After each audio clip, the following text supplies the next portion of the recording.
What's up, everybody? It's your boy, who is it, 0601 W.T.M. Gaming, bringing you another tutorial for your favorite map, SHAOLIN Shuffle. Today we're bringing you a tutorial for the full SKULLBUSTER machine.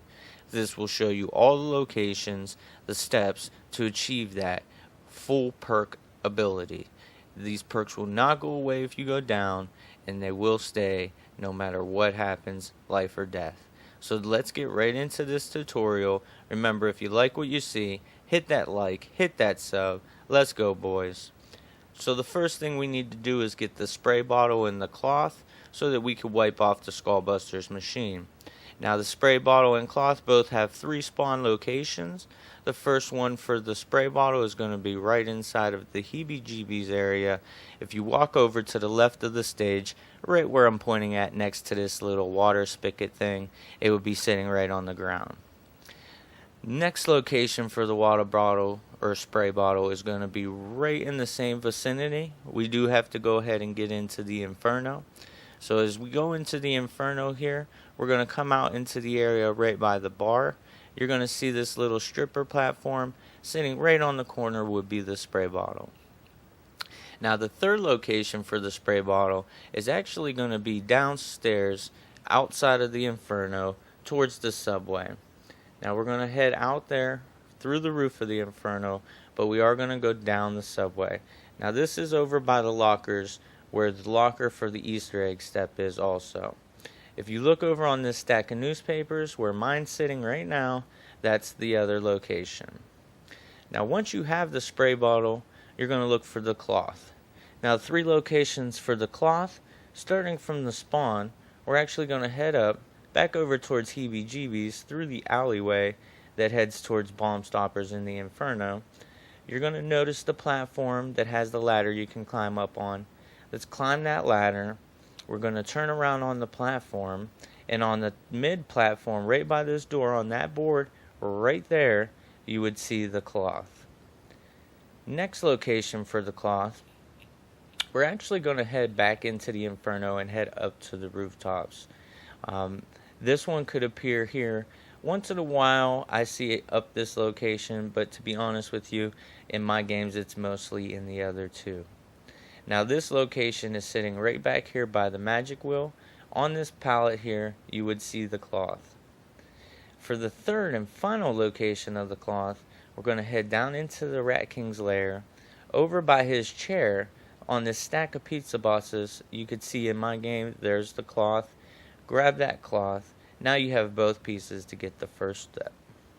Head over to the machine. Once you go to the machine, you're going to hit your button. It's going to clean off the machine. You'll get your first skull. Now the second step for this is going to be the Mahjong step. Now Mahjong step has different locations for these tiles, and I'm going to show you all of them.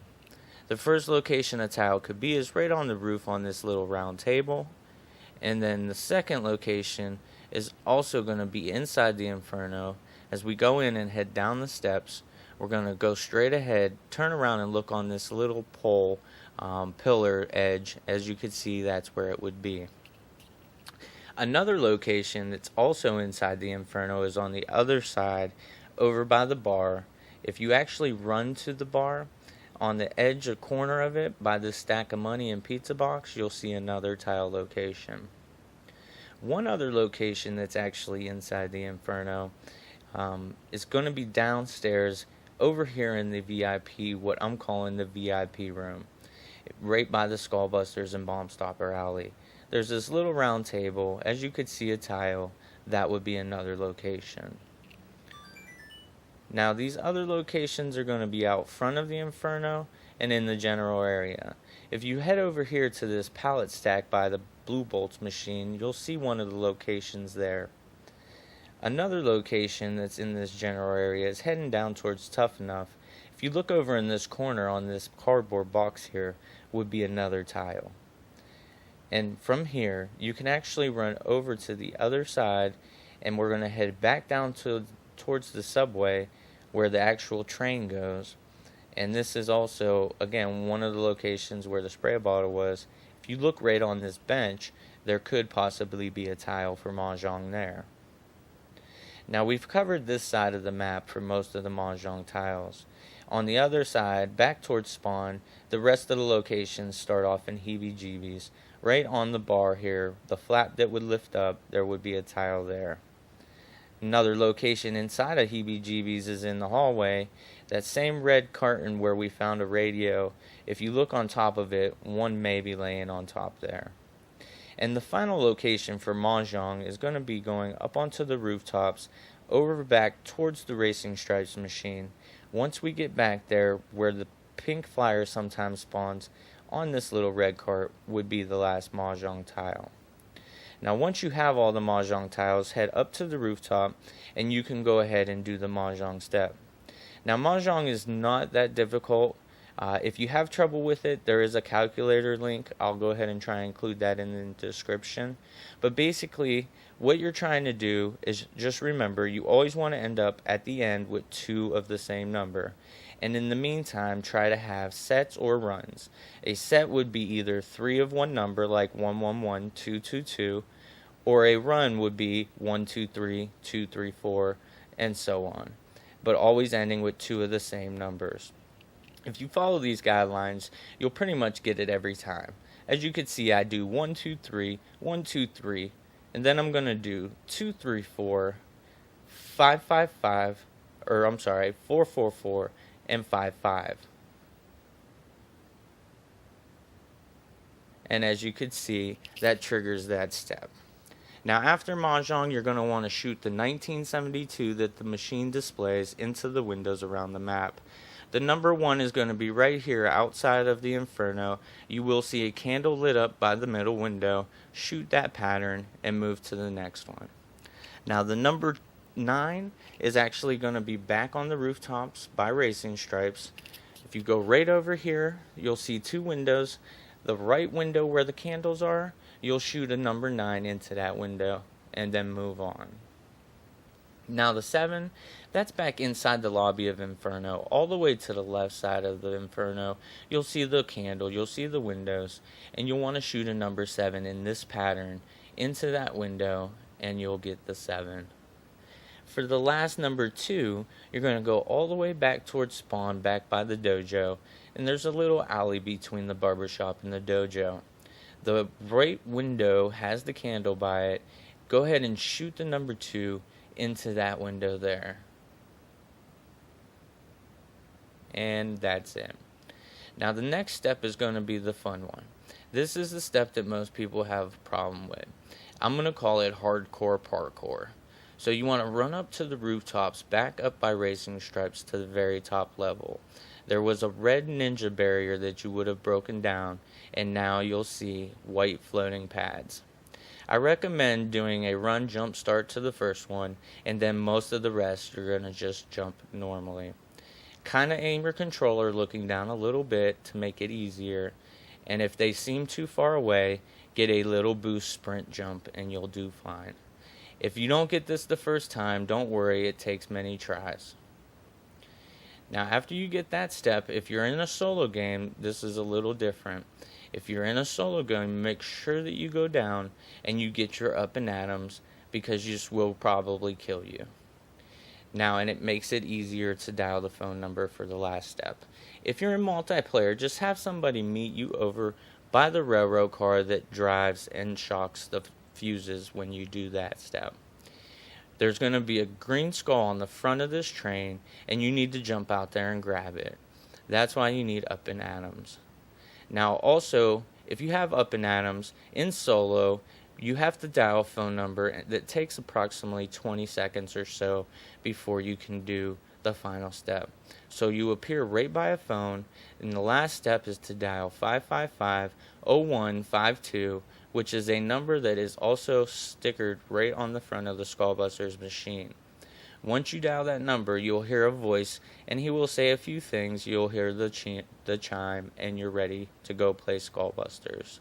So that's why I recommend doing this step, no matter what, with up and atoms. There is a chance that you can jump and get that skull without getting hit by the train, but it's very risky. Now once you have all them skulls completed, you're ready to go play the game.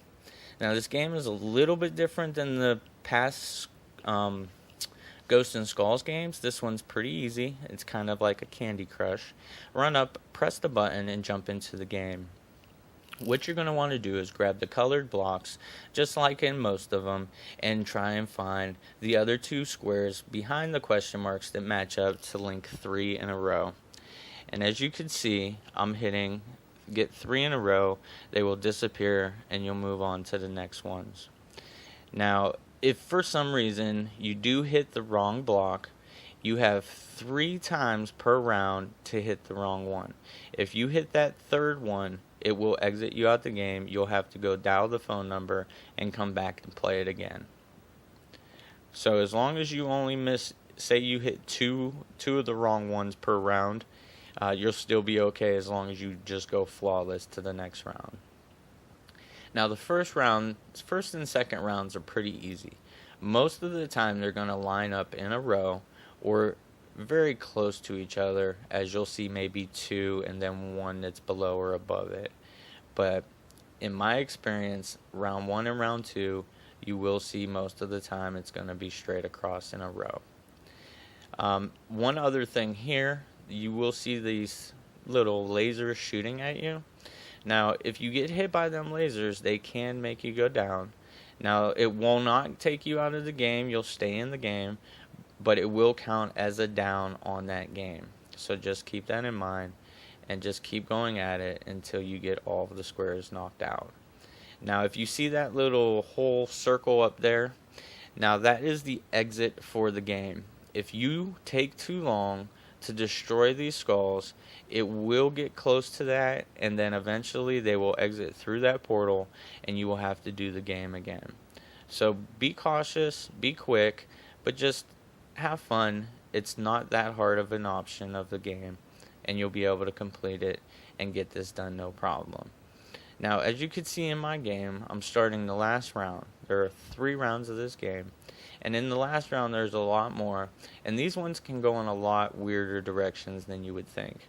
So I always recommend going for the ones that you know for sure first. Once you get them out of the way, it will make it easier to go ahead and get the rest of them. And as you can see in my game here, I'm getting through them pretty quickly. I've done this many times, and it still makes a mistake.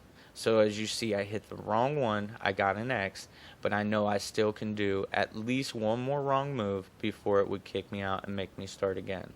So I'm just going to be a little more cautious. If you need to get closer to the question marks, go ahead. It's just a little more difficult because the lasers will get you, and it takes a few seconds once you go down to come back up, so that way you can get to shooting again at the skulls. Now, once this is completed, you're going to gain all of the perks, and again, no matter what happens, if you go down, as long as you're revived, either from Afterlife Arcade or if playing in multiplayer, you'll still keep all of them perks. Just one thing to remember, if you're trying to hold zombies in the game, you may want to go ahead back and put go back and put blue bolts and possibly trailblazers back in the machines, as you may mistakenly kill off your last zombie by reloading or sliding. Once you have this done also, if you go to look at the magic wheel, as you can see the green lights, it's going to be glowing and you're going to have all packed. Again, this is Who Is It 0601 W.T.M Gaming. Hit that like, hit that sub.